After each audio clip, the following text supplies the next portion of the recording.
여러분, 우리가 이 세상을 살아가면서 항상 느끼는 것 중에 하나가 무엇이냐면 결핍을 느끼는 경우가 많습니다. 그리고 완벽해 보이는 사람에게도 항상 결핍이 있는 것을 보게 됩니다.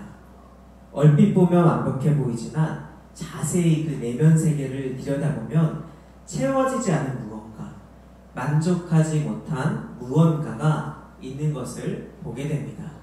그것은 사람의 죄성 때문에 그럴 수도 있고, 불완전한 인간관계, 완전하지 않은 사회를 통해서 사람들은 결핍을 느끼게 됩니다. 여러분, 그래서 내 안에 어떠한 결핍이 있는가를 잘 돌아보는 것이 그리스도인으로서 가질 수 있는 지혜 중에 하나입니다. 왜냐하면 사람은 결핍을 느끼는 것을 채우고자 갈망하며 살아갑니다.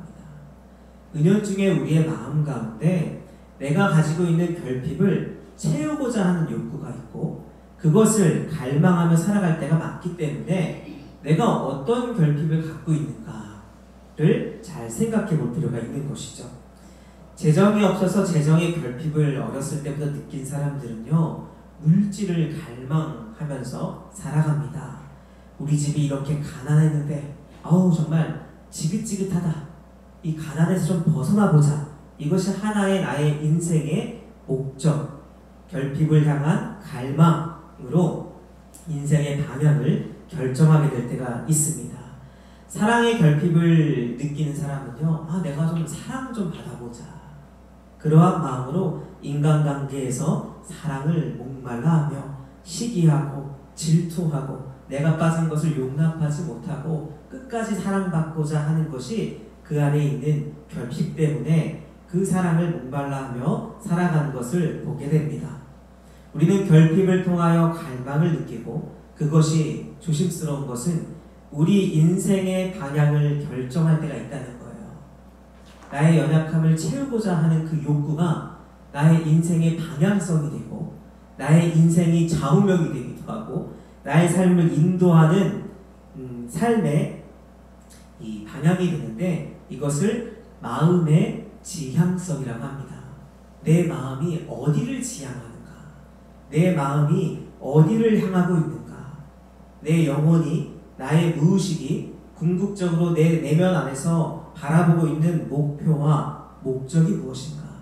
이것이 한편으로는 나의 삶의 결핍과 연결되고 영혼의 갈증이 되고 우리의 기도가 되고 우리의 삶의 방향이 되는 것을 보게 될 때가 있습니다. 여러분, 오늘날 우리의 아이들은요, 느껴야 할 결핍은 사라지고 경험할 필요 없는 결핍을 느끼는 시대를 살아가고 있다라고 말하고 있습니다. 그러면 아이들이 책 읽기에 관심을 가지기 전에 책을 읽는 강요를 받습니다. 책을 읽어야 훌륭한 사람이 된다고 하기 때문에 어려서부터 부모님이 먼저 책을 읽게 합니다. 여러분, 우리의 아이들이 물론 우리의 시대와 상황이 받쳐주지 못하기 때문에, 환경이 안 되기 때문에 그러한 부분도 있지만, 외국인을 만나보고 대화가 되지 않는 결핍을 경험해보고 외국인 친구를 사귀어보고 그 가운데 자발적인 동기를 가지고 외국어를 공부해야겠다라고 생각하고 느끼기 전에 이미 어린이들은 외국어를 배워야 합니다. 영어를 배워야 합니다.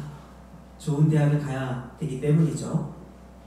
악기 하나쯤은 배워야 하기 때문에 피아노를 치고 싶지 않은데 피아노를 배우는 경우들도 많이 있습니다. 결핍을 느끼고 스스로 갈망할 때 자발적인 동기를 가지고 그 가운데 능동적으로 자신의 삶을 이끌어갈 수 있는데, 그렇게 되지 않다 보니까 자기주도적 학습, 이걸 또 하나의 학습으로 배우죠. 이 환경이 안 되니까 주도적으로 하는 것을 배우지 못하고 수동적으로 끌려가며 경쟁하며 거기서 승리하고자 하는 현실 가운데 보여져 있는 것을 보게 됩니다. 하고 싶기 전에 부모가 먼저 시키기 때문에 아이들은 수동적으로 변하고, 그나마 하지 말라고 하는 게 뭐죠? TV 보지 마, 핸드폰 하지 마, 게임 하지 마 라고 하는 것을 갈망하며 살아가는 것을 보게 됩니다. 여러분, 지향한다는 것은 이 뜻지자에 향할 향자를 사용하고 있습니다.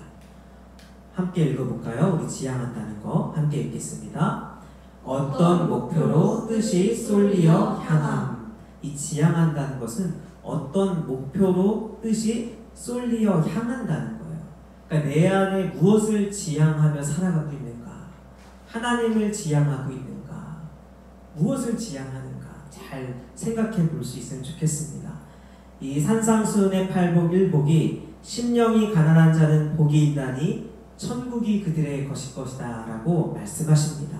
심령이 가난한 자, 영적인 결핍을 느끼고 하나님을 갈망하는 자, 내 안에 영적인 갈급함이 있는 거예요. 내가 어디서부터 와서 어디로 가는 존재인가, 영적인 갈급함을 느끼고 하나님을 갈망하는 자에게는 천국이 임한다라고 말씀해주고 있는 것입니다. 여러분, 그러면 사람들은 주로 무엇을 지향하면서 살까요? 많은 사람들은 어떤 걸 지향하면서 살까요? 한번 생각해 봤으면 좋겠습니다. 한번 생각해 볼 때 실은 그리스도인은 선하고 귀한 것을 지향하며 살 것 같지만 한편으로 자세히 보면요, 익숙하고 편한 것을 지향하고 선택하며 살아갈 때가 많습니다. 상담을 하면서 이 내담자들이 큰 충격을 받을 때가 많이 있는데, 그때가 언제냐면 나는 부모님과 같이 살지 않겠다라고 이야기하면서 부모님과 똑같은 나의 모습을 보면서 놀래는 거예요.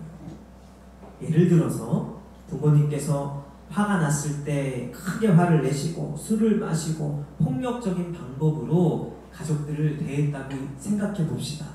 나는 커서 절대 아버지처럼 하지 않겠어 라고 이를 갈면서 컸는데, 결혼하고 내가 크고 나서 화가 나니까 아빠랑 똑같이 하는 거예요. 순간 화를 풀 때 술을 마시고, 지금은 화 안 내죠. 나중엔 더 크게 화를 내고 폭력적인 행동을 하게 됩니다. 그게 왜 그렇게 되냐면, 알고 보면 우리는 선하고 귀한 것을 지향하면서 사는 것 같지만 보고 배운 대로 하는 거예요. 익숙한 대로 하면서 살아갈 때가 있는 것을 보게 됩니다. 여러분, 죄인입니까? 의인입니까? 여러분, 죄인입니까? 의인입니까? 우리는 살아갈 때 여러분, 실은 주님으로 말미암아 의롭다 칭함을 받았지만 아직 죄인된 모습이 가득한 죄인의 모습도 있습니다. 의인으로 칭함을 받아 구원받은 백성이 되었지만 우리의 영혼은 선한 것을 갈망하기보다는 죄악된 것에 오히려 익숙하게 반응하는 경우들이 참 많고요. 오히려 그것을 하나로 당연시하는 경우들도 많이 있습니다. 그래서 이 마틴 루터는요, 이렇게 이야기합니다. 함께 읽어보겠습니다. 하나님께서 기뻐하시지 않는 것을 향해 구부러져 있다. 무엇을 말하냐면 우리의 영혼, 타락한 영혼은요, 하나님이 기뻐하지 않는 것을 향해 구부러져 있다는 거예요. 여러분, 죄를 미워하십니까? 죄를 사랑하십니까? 죄를 미워한다고 이야기하지만 은근히 사랑하는 경우가 참 많습니다. 여러분, 어린아이들만 봐도요, 기본적으로 몸에 좋지 않은 것을 좋아합니다. 아이들이 좋아하는 게 뭐죠? 젤리, 사탕, 단 거, 이빨 썩는 것들을 좋아하죠. 본능적으로 몸에 좋지 않은 것들을 좋아합니다. 필요한 부분도 있지만 과하게 섭취하려고 하죠. 그리고 몸에 좋지 않은 것들은 기본적으로 좀 써요. 쓴맛을 내기도 하죠. 우리의 삶에 보면요, 우리의 몸과 마음이 하나님의 선한 것을 향하고자 하면서도 한편으로는 죄악된 부분으로 구부러져 있고 나의 영혼이 어디를 향해 가고 있는지 잘 돌이켜 봤으면 좋겠습니다. 여러분, 신앙이 더욱더 성장하고 계십니까? 더욱더 성숙해지고 계십니까? 어린아이와 같은 신앙이 믿음의 장성한 분량까지 자라나야 되는데, 여러분, 그렇게 믿음이 자라날 수 있기를 주님의 이름으로 축복합니다. 여러분, 지향한다는 것은 무엇이냐면 우리의 영혼이 성장하려면 죄를 향하고 있는 우리의 마음이 하나님을 향하도록, 죄로 구부러져 있는 우리의 마음이 하나님을 향하도록 바꾸는 것인데, 그러한 은혜가 우리 주신교회 가운데 있기를 주님의 이름으로 축원합니다. 우리의 영혼이 성장하려면, 오늘은 특별히 이 영성신학에서 사용하는 단어를 조금 사용해서 우리의 영성이, 우리의 영혼이, 마음이, 한편으로 우리의 무의식이 더 건강해지려면 어떻게 하는지에 대해서 함께 말씀을 나누고자 합니다. 첫 번째는 무엇이냐면 자기인식입니다. 우리의 마음이 성장하려면 자기인식, 내가 어떤 사람인지 알 때 우리가 성장할 수 있는 것입니다. 심리학자 중에 조 하리라는 사람이 있습니다. 조랑 하리라는 사람인데요, 이 사람들이 자기를 바라보는 마음의 창을 조하리 창이라고 합니다. 이 창이 네 가지 창이 있는데, 한 가지는 열린 창입니다. 이 열린 창은 자신이 아는 나, 그리고 타인이 아는 나를 열린 창. 그러니까 나에 대해서 얘기할 때 네 가지로 생각할 수 있는데, 한 가지는 나도 알고 남도 아는 나, 그리고 두 번째는 나는 아는데 남은 모르는 나, 그리고 세 번째는 나는 모르는데 남들이 아는 나, 그리고 네 번째는 나도 모르고 남들도 모르는 나. 이 네 가지 창으로 자기를 봐야 한다고 이야기합니다. 하지만 대부분의 사람들은 열린 창과 숨겨진 창이 자신의 전부인 것처럼 생각하며 살아갈 때도 있습니다. 근데 많은 심리학자들은 실은 우리의 가장 많은 영역을 차지하고 있는 것은 미지의 창, 나도 모르고 타인도 모르는 나, 하나님만 아는 나의 영역들이 가장 크다라고 이야기하고 있는 것을 보게 됩니다. 하나님께서 알고 있는 나와 내가 알고 있는 나의 모습에 차이가 있는 것을 인식하는 것이 큰 지혜입니다. 나는 이런 사람인 줄 알았는데 하나님이 바라보는 나도 그런 사람인가? 여러분, 그것을 깨닫게 됐을 때 점점 이 자기 인식이 가능해지는 것입니다. 그것을 한편으로는 내적 치유라고도 하죠. 내 안에 있는 쓴뿌리, 내 안에 있는 가장 내면 깊숙한 곳에 있는 상처, 이 상처가 나의 중요한 결정에서 항상 영향을 주는 거예요. 그 쓴뿌리를 발견하고 그것을 하나님 안에서 회복하고 치유할 때 건강한 자아를 가질 수 있는 것입니다. 자기인식은 하나님의 수술대에 올라가는 것입니다. 가장 안전한 하나님 앞에 벌거벗는 거예요. 좀 부끄럽기도 하죠.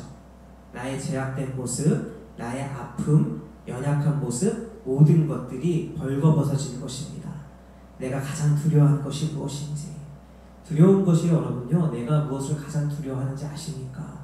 두려운 것은 생각하고 싶지 않아요. 그리고 무감각해집니다. 점점 단단해지는 거죠. 내 안에 어떤 결핍이 있는지, 어렸을 때 상처를 들춰내는 것은 굉장히 힘든 일입니다. 오랜 시간 억압해왔던 감정들, 가장 안전한 하나님 앞에 쏟아내는 것입니다. 내가 어떤 부분하게 예민하게 반응하고 있는지 자기 모습을 직면하는 것이죠. 하지만 하나님 안에서 자기 인식이 되면요, 결핍을 쫓아 사는 인생이 아니라 회복과 치유를 경험하고 비전을 성취하는 삶으로 변화되게 됩니다. 그러한 은혜가 있기를 주님의 이름으로 축복합니다. 이 베드로 사도는 성경에서 가장 인간적인 모습을 많이 보여주신 사도 중에 한 분이라서 참 정감 가기도 하는데요. 이 베드로 사도는 세상이 떠나는 마지막 순간까지도요, 이 자기 자신을 돌이켜보고 하나님 안에서 자신을 향한 지향성을 하나님을 향한 지향성으로 변화시키며 돌이키며 참여하며 살아갔던 사람의 모습을 보여주고 있습니다. 베드로는 모순적이고 충동적인 인물이기도 합니다. 주는 그리스도시요 살아계신 하나님의 아들이라 고백했지만 예수님의 십자가 사건을 부인하고 바로 사탄아 물러가라 책망받기도 했습니다. 예수님께서 발을 씻겨주실 때 그리 마옵소서 하다가 온몸을 씻겨달라고 하기도 했습니다. 주님을 배신하지 않겠다라고 호언장담했던 베드로가 주님을 모른다고 3번 부인하기도 했습니다. 베드로의 인생을 한편으로 요약하면은 절대 하지 않겠다고 결심한 것은 반드시 했고 꼭 하겠다고 결심한 것은 하지 못했던 베드로의 모습들이 성경에는 계속 기록되고 있는 것을 보게 됩니다. 여러분, 베드로가 왜 그랬을까요? 베드로는 가식적이었을까요? 이중인격자여서 꼭 해야겠다는 것은 못하고 반드시 하지 않겠다는 것은 계속했던 것일까요? 그렇지 않습니다. 베드로도 자기가 그렇게 반응할 줄 몰랐어요. 가식으로 그렇게 한 게 아니라 내가 배반할 줄 몰랐던 거예요. 내가 이렇게 생각하고 반응할 줄 몰랐던 것입니다. 베드로가 아는 자신의 모습과 예수님이 아는 자신의 모습이 달랐습니다. 여러분, 우리가 하나님 안에서 발견할 수 있는 것 중에 하나가 무엇이냐면 내가 알고 있는 모습과 하나님이 알고 있는 모습, 베드로와 같은 착각이 우리 가운데 있지 않은가 한번 생각해 볼 수 있기를 바랍니다. 잘못된 지향성을 가지고 긴 시간 일방통행으로 기도하며 나면요, 하나님을 만나기가 어려워져요. 그렇기 때문에 우리는 이 예배 시간에 하나님이 우선시되게 내 안의 근심과 걱정도 주님 앞에 내려놓고 주님의 날, 이 날만큼은 하나님 앞에 나아가는 것이 실은 우리는 어떻게 기도할 바를 알지 못하죠. 누가 도와주죠? 성령께서 이루 말할 수 없는 탄식으로 도와주실 때 우리가 하나님을 만날 수 있는 것입니다. 그렇기 때문에 우리는요, 하나님 안에서 자기 인식을 통하여 우리의 영혼이, 마음이 성장할 수 있는 것을 보게 됩니다. 두 번째는 무엇이냐면 정화입니다. 이 정화를 통해서 우리가 성장할 수 있는데, 여러분, 언행일치가 되지 않았던 베드로가 얼마나 큰 상심을 느꼈겠습니까? 나름 자기는요, 배도 버리고 직업도 버리고 예수님을 온전히 따랐습니다. 수제자였죠. 그럼에도 불구하고 자신의 입술에서 예수님을 3번 배반했습니다. 기본적으로 자신의 입술에 대한 신뢰를 못할 거예요. 나는 내가 믿는다는 것을 하지 못하는구나. 자기 자신에 대한 신뢰가 없어졌을 것입니다. 다시 물고기 잡는 어부로 돌아가는 것이 한편으로는 이해가 됩니다. 이 정화라는 것은 무엇이냐면 이 하나님을 향한 나의 마음과 죄를 향한 나의 두 마음이 부딪히는 거예요. 부딪히면서 그 갈등이 증폭될 때, 우리 한번 같이 읽어볼까요? 함께 읽겠습니다.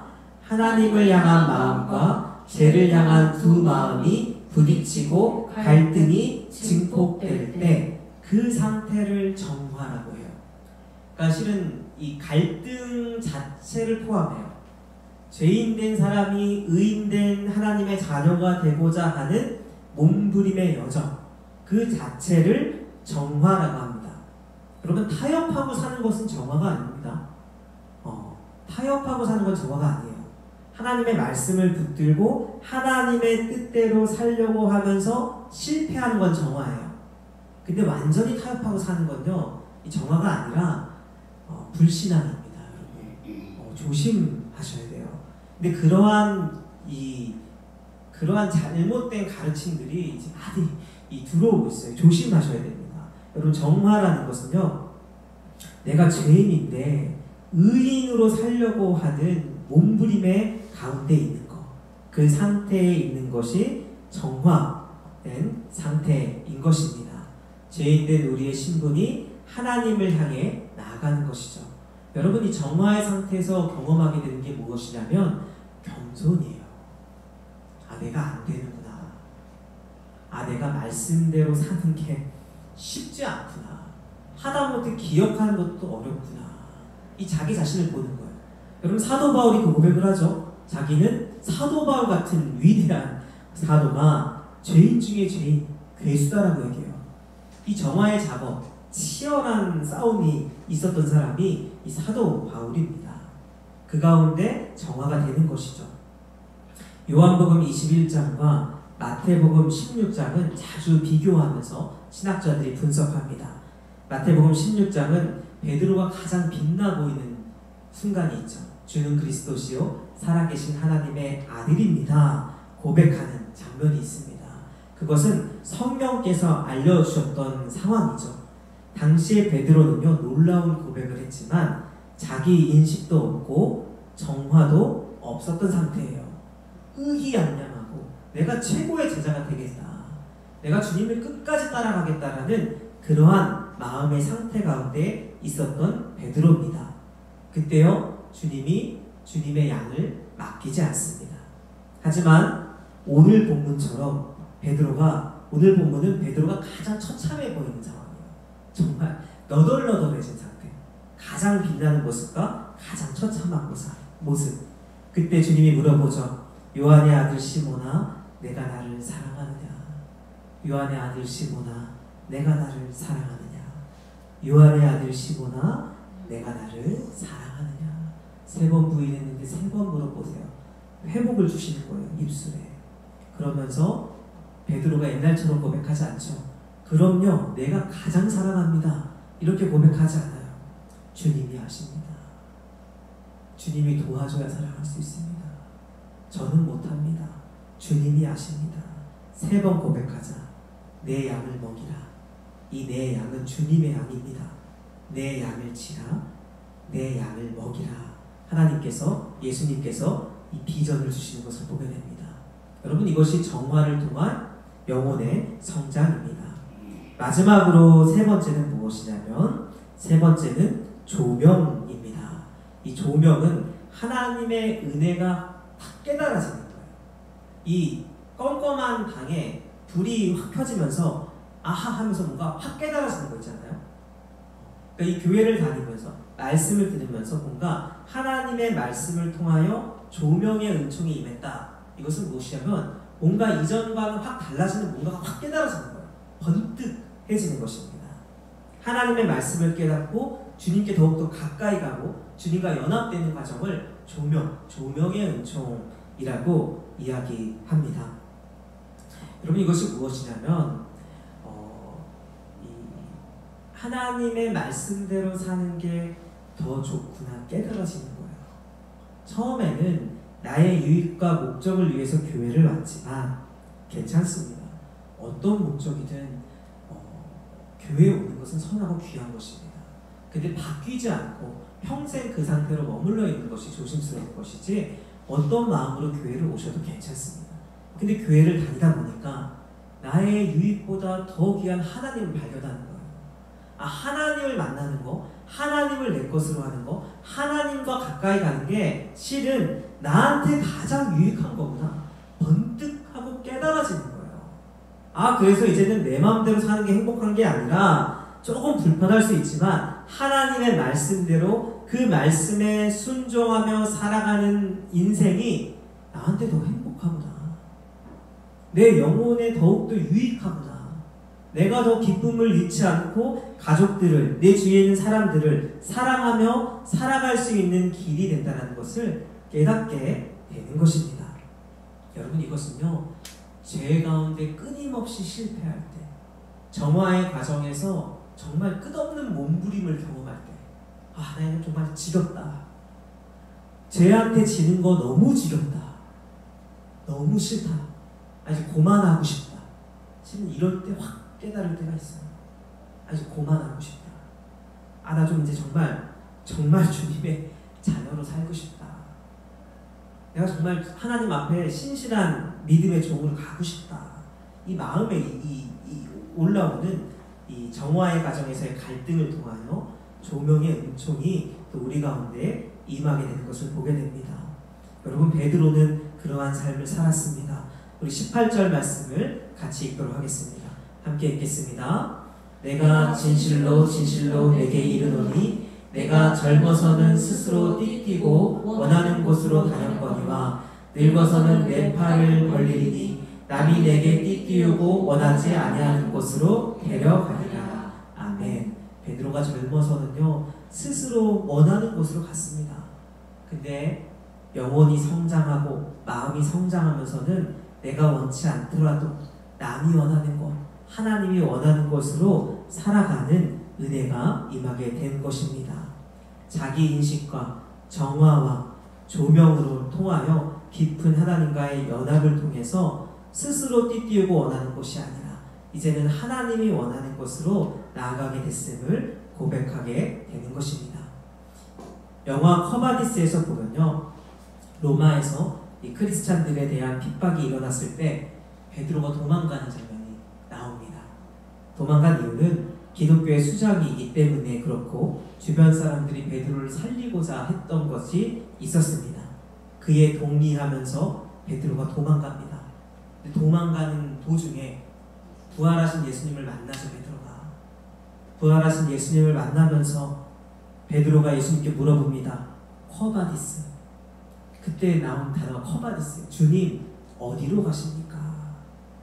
도망가는 중에 다시 로마로 들어가는 예수님을 만나면서 커바디스.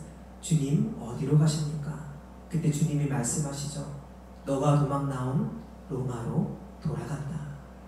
그것을 보면서 베드로가 아차 싶습니다. 아차 싶으면서 다시 주님을 따라가죠. 다시 로마에 되돌아가 십자가에 거꾸려 못 박혀 순교하는 자리로 나아가게 됩니다.